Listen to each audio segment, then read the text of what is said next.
Will we ever see a standing TKO? Like someone gets flatlined but is still standing like a statue? There already has been one. Chat, can you name it? I can name it right now. Standing TKO, chat. Someone is standing up, completely switched off. Who is it? I know it. Ah, fuck. Thank you for the $5. It was Jan Vellante against Corey Anderson. Jan Vellante left Corey Anderson completely out cold, stuck up against a cage.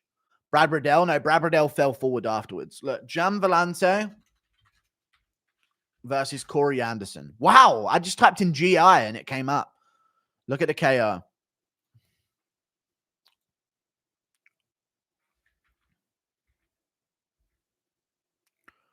He left him like this, up against a cage.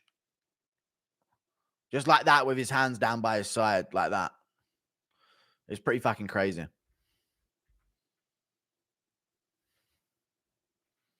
He just switched off, hunched over up against a cage, like that. Fighter pay is hard because some people only worth 12K. Yeah, but I think there's a way around it, dude. Yes or no, chat? No fucking chance do at any point do I want to buy Reebok because the UFC is sponsored by them, or Venom because the UFC is sponsored by them. I think the UFC, it shouldn't be about having a big sponsorship name attached to their company. What it should be about is having uniform. I don't care what brand makes the uniform. A uniform fight kit is good enough. That is the problem. I don't care if it's Reebok. I don't care if it's Nike. I don't care if it's Venom. We should allow a smaller clothing company to make a sick uniform fight kit.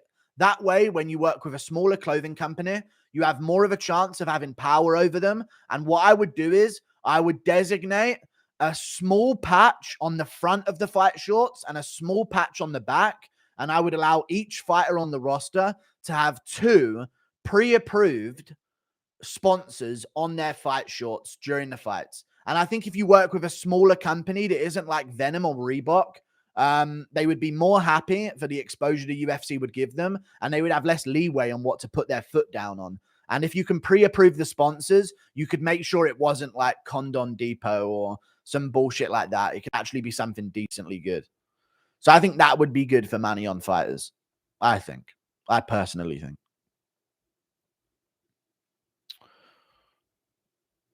Awful take?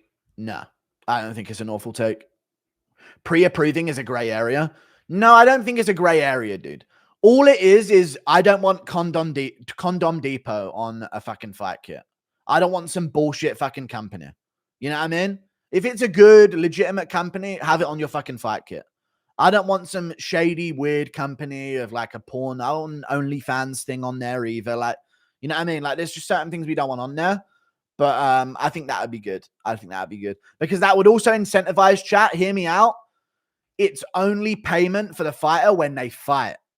That is good incentivization for fighter pay.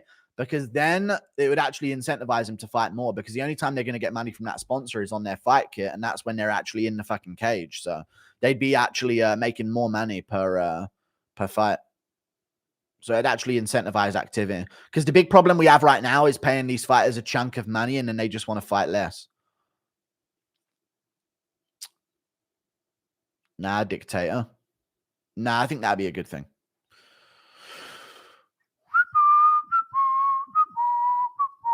Stream. You guys don't like when I stream for longer. You know what I feel like, chat? I feel like the longer streams are better. Add a finish bonus. That's exactly what I was going to do as well. Take away performance bonuses and instead use a finish bonus. That's what I would do. And I would say that the finish bonus scales dependent on where you are on the card. Or how many fights you have in the UFC, maybe, you know? If you're in your first few fights, you can have a lower finish bonus. But obviously, if you're a veteran, your finish bonus might be a bit more, you know? If you're a champion, your finish bonus can be a bit more. Not all finishes are bonus worthy. I disagree. It depends on the bonus, right? I think you can scale the bonus based on the finish, I think. Thank you for the $5, dude. Playing with Jamal Hill's feelings. Dude, I messaged him. I can refresh the DM if he wants me to. I have proof. Like, I literally DM'd him on Instagram. I can read it to you right now. I messaged him, Jamal Hill, verified, 23rd of November. Come on the channel. Let's talk about Pereira versus Praska and you fighting for the title next. There's no UFC this weekend, so we can steal the headlines. He never even read it. So if he goes on my Instagram page and goes to message, he'll see my message from him. But honestly, chat, don't pressure him. You never know what fighters. Some fighters just don't want the hassle of, you know what I mean? So just leave it. Leave it. You know what I mean? Just leave it. If he finds it, he finds it. Don't pressure him to find it. It's fine. You know what I mean? If he wants to, he'll see it. And I know that, you know? So let's just leave it there. I'm not going to push for anything. If he doesn't, you never know what the managers are advising them not to do. So I don't want to put any pressure on him. So just, we'll see. Give it £5, dude. Thomas Tamburina. We could have like an MMA Guru Fighters League. Not a league, but like certain fighters that are part of our fucking squad at a certain point, of course. That dude. Thank you very much for the $10. Board Finance. You do realize UFC is part of a public company at TKO. They only care about the revenue for the business to raise the stock price. That will never change while they're publicly traded above UFC's control. Okay. I just feel like the revenue for the business would be good with good press about like it being a good business, but it is what it is. And I also feel like there's other ways to increase fighter pay by just giving them a tad more freedom. Oh my God, dude. I just clicked on my Dear Darren Till. This is how to save your career. Wow, that is a £300 face right there, boys. If anyone wants to see something funny, click on my Dear Darren Till. This is how you save your career video. And look at my fucking face in that video, chat. Damn, dude. Jesus Christ. Thank you for the same face. It's not the same face. Obviously not the same face. Could interview any UFC fighter, past or present. Who would it be?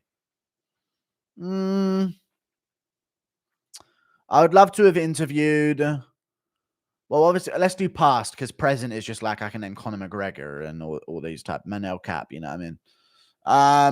I would have loved to have interviewed Rampage Jackson. Chael would have just made it an insult against you, which is cool, but like, no, I'm good. I'd like to have interviewed Rampage back in the day. I think that'd have been funny. I like Rampage. I've been watching his podcast quite a bit. I watched the Corey Anderson one, but Tyron Woodley fucking ruined it talking about himself for about half an hour. So that's unfortunate. Ba-ba, ba-ba, ba-ba, ba-ba, ba-ba.